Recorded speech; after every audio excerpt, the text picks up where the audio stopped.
Jadi kalau orang mau maulid, hargai. Jangan malah dibilang sesat. Masuk neraka, nenekmu punya neraka. Maka ini tujuannya maulid. Bukan kita mau bid'ah-bid'ah. Sekarang ada juga baru belajar agama 2 bulan. Itu pun melalui YouTube. Seolah-olah dialah menjadi panitia hari kiamat.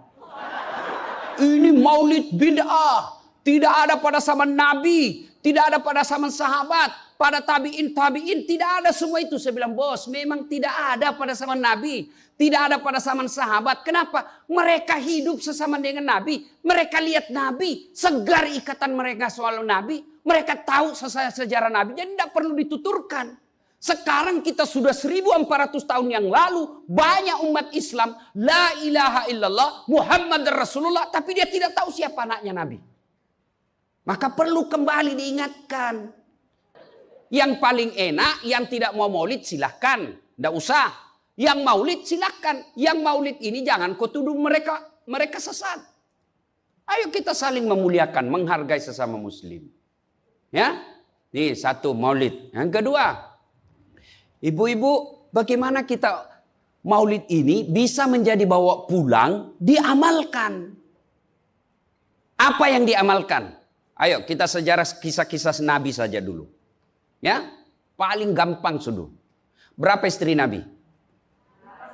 Berapa? Ini ibu biar tahu, enggak mau duga dia jawab ini. Berapa?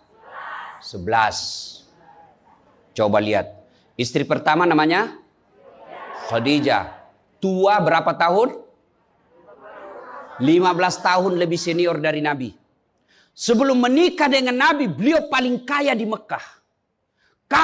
Paling kaya di Mekah. Menikah dengan siapa? Muhammad bin Abdullah. Pegawainya waktu itu, karyawannya. Lalu Khadijah selalu cerita-cerita kelebihan Muhammad kepada asistennya. Namanya Nafisah. Asistennya, dia selalu cerita. Ini Muhammad baik, jujur, kinerjanya bagus, disiplin, sopan ngomong, nguntung juga baik. Nafisah paham. Oh, bunda ini senang sama Nabi. Muhammad waktu itu belum jadi Nabi. Akhirnya apa? Nafisah jadi tim sukses. Tapi bukan tim sukses pilkada. Disuruh bikin baleho 10, cuma 5 dia bikin. Hilang 5. Ya kan? Ini Nafisah datang kepada Muhammad. Muhammad, bagaimana kalau ada perempuan suka kamu? Alhamdulillah. Tapi ini perempuan lebih senior dari kamu. Tidak ada masalah. Lebih tua 15 tahun. Tidak ada masalah. Tapi dia sudah 2 kali janda. Tidak jadi masalah. Tapi dia bosmu. Tidak jadi masalah. Yang jadi masalah, benar tidak dia senang sama saya? Kata Nafisah, tenang mas bro. Saya punya urusan. Jangan lagi cari dah hadis mas bro. Tidak ada.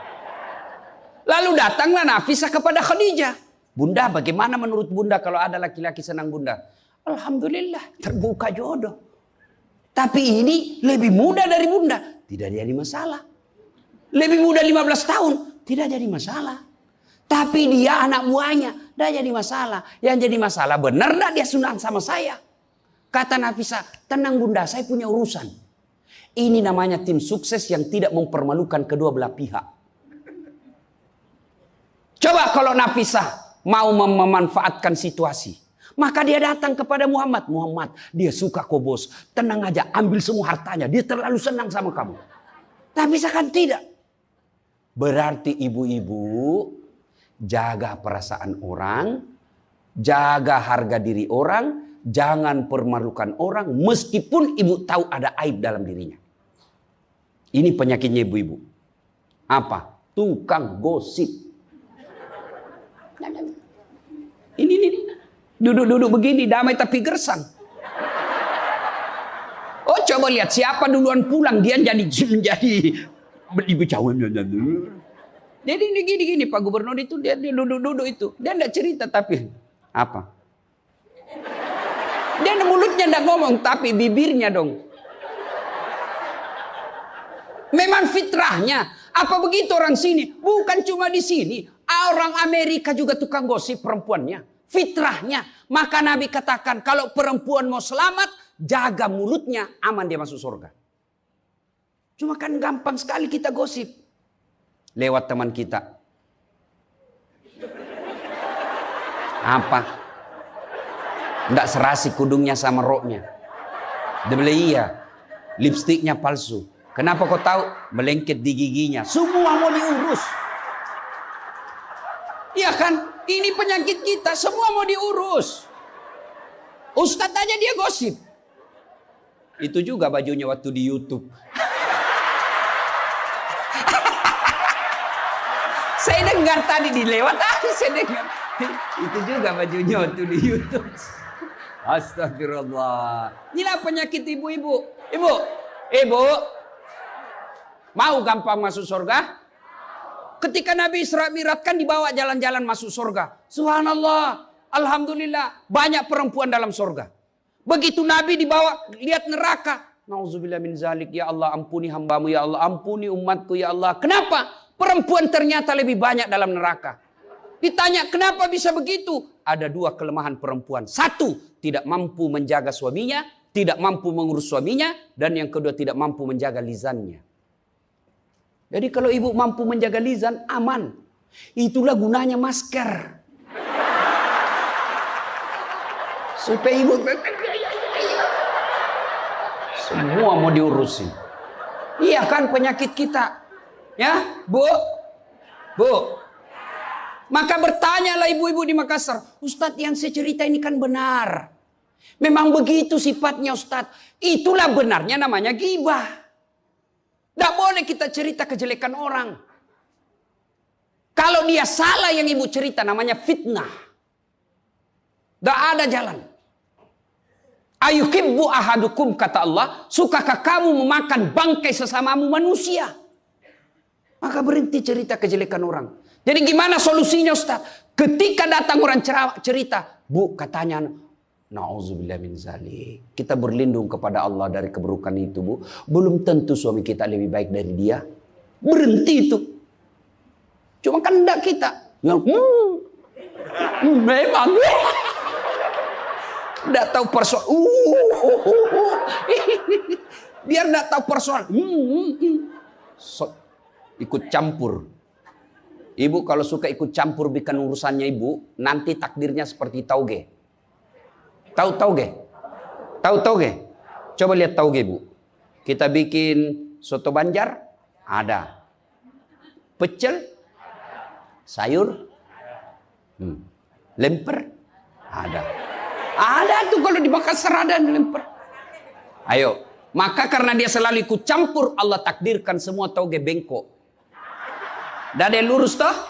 Maka kalau ada ibu-ibu majelis begini kumpul, teriaki saja pagi-pagi toge nih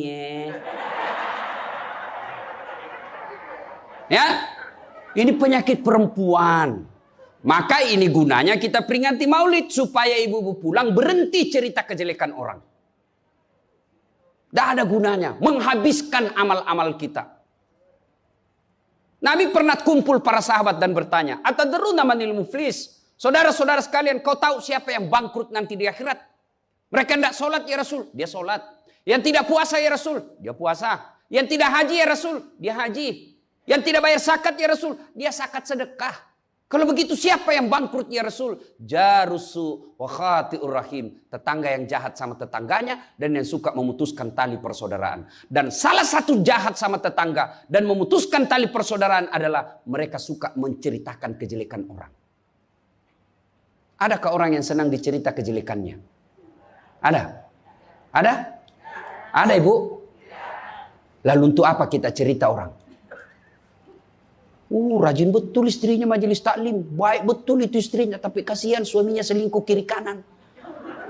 Lalu apa untungnya ibu cerita? Bu? Hei. Satu. Pulang pengajian. Tinggalkan gosip. 2. Rasulullah setelah menikah dengan Khadijah. Usia 40 tahun. Nabi dilantik menjadi Rasul. Pulanglah beliau 3 hari 3 malam di atas Gua Hira. Pulang menggigil. Dia ketuk pintu. Masuklah Nabi, kedinginan. Lalu Nabi berkata, istriku selimuti saya kedinginan. Kira-kira kalau ibu-ibu, apa jawaban ibu? 3 hari 3 malam suami tidak ada kabar. Di WhatsApp tidak dibaca. Di telepon di reject. Tiba-tiba datang kedinginan, Bu. Selimuti saya, Bu. Apa jawaban ibu? Apa ibu selimuti?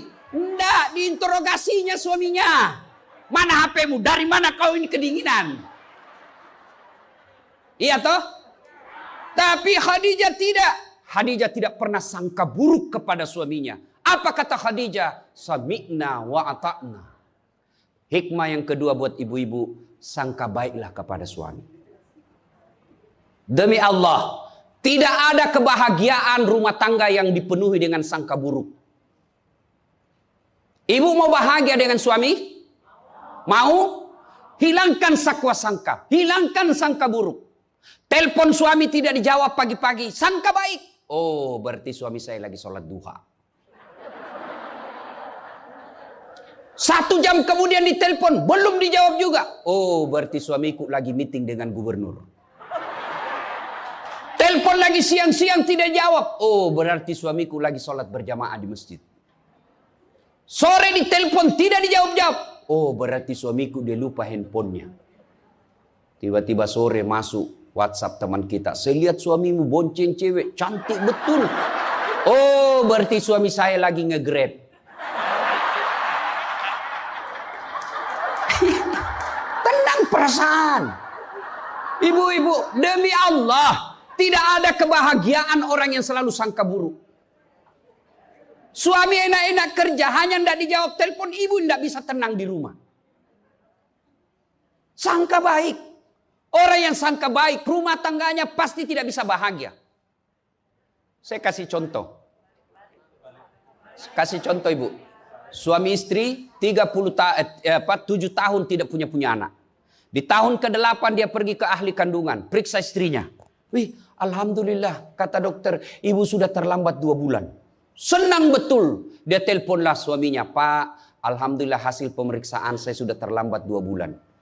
Tapi Pak, jangan cerita-cerita dulu ya. Malu kita nanti kalau tidak jadi lagi. Oke Bu, ini rahasia berdua. Jangan cerita ke siapa-siapa. Setuju Bu ya? Setuju Pak. Oke. Beberapa hari kemudian datang petugas PLN. Assalamualaikum. Kata ibunya, waalaikumsalam. Siapa ya? Saya Bu. Saya siapa? Petugas PLN. Oh kenapa Pak? Ibu terlambat 2 bulan. Wih. Kenapa dia bisa tahu saya terlambat 2 bulan? Wah, dia mulai curiga sama suaminya. Pasti kelakuannya lagi nih si gendut ini. Kan suaminya gendut. Pasti kelakuannya ini si gendut ini. Pulang suaminya capek. Di jalan macet, kehujanan. Baru buka pintu. Memang kau pembohong gendut. Apalagi ini pembohong. Orang capek. Pembohong gendut. Apa? Kenapa itu PLN tahu saya terlambat 2 bulan? Pasti kau yang cerita. Bukan saya. Kenapa? Wah, suaminya juga marah digendut-gendutin. Dia datang ke PLN. Ada apa kau tahu-tahu istriku terlambat 2 bulan? Dia bilang ini ada catatannya Pak. Kau hapus ini. Ya boleh Pak. Tapi Bapak bayar dulu. Kalau saya tidak mau bayar. Ya terpaksa punyanya Bapak diputus. Kalau punya aku diputus, apa dia pakai istri saya di rumah? Dia terpaksa pakai lilin.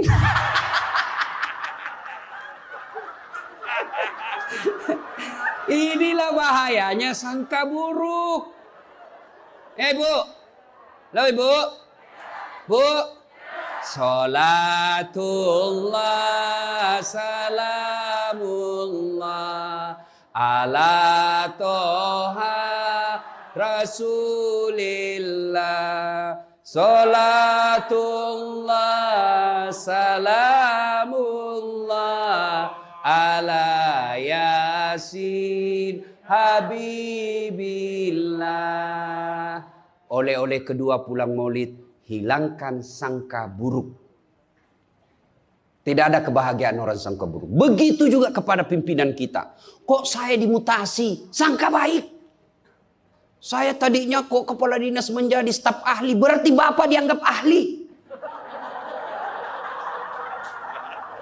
Ini staf ahli kan enak, ahli yang tidak ada stafnya.